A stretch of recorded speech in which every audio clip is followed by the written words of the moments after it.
మనుషులు దేవుని నుండి దూరమయ్యారు. పాపం మన హృదయాన్ని కఠినం చేసింది. ప్రతి పాపానికి శిక్ష ఉంది, అది మరణం. కానీ దేవుడు మనల్ని ఎంతగానో ప్రేమించాడు. ఆ శిక్షను మన మీద పడనీయలేదు. దేవుడు తన ప్రేమను చూపించటానికి ఒక మార్గం ఏర్పరిచాడు.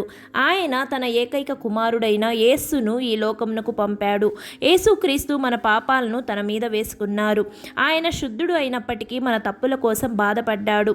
సిలువపై యేసు మన కొరకు ప్రాణము అర్పించారు. ఆ రక్తం ద్వారా మన పాపాలు క్షమించబడ్డాయి. 3 రోజుల తరువాత యేసుక్రీస్తు మృతుల్లో నుండి లేచారు. అది విజయం, పాపంపై మరణంపై విజయం. ఇప్పుడు ఆయన జీవించి ఉన్నాడు. నీ జీవితాన్ని మార్చడానికి సిద్ధంగా ఉన్నాడు. స్నేహితుడా, యేసు సిలువపై చనిపోయాడు, కానీ ఆయన ప్రేమ ఎప్పటికీ జీవించి ఉంటుంది. నీ గతం ఏదైనా కావచ్చు, నీ పరిస్థితులు ఏమైనా కావచ్చు, దేవుని ప్రేమ నిన్ను క్షమించడానికి సిద్ధంగా ఉంది. ఆయన చెబుతున్నాడు, నా వద్దకు రా, నేను నిన్ను కొత్త మనిషిగా చేస్తాను. నీ ప్రాచీన స్వభావాన్ని విడిచిపెట్టమని దేవుడు కోరుచున్నాడు.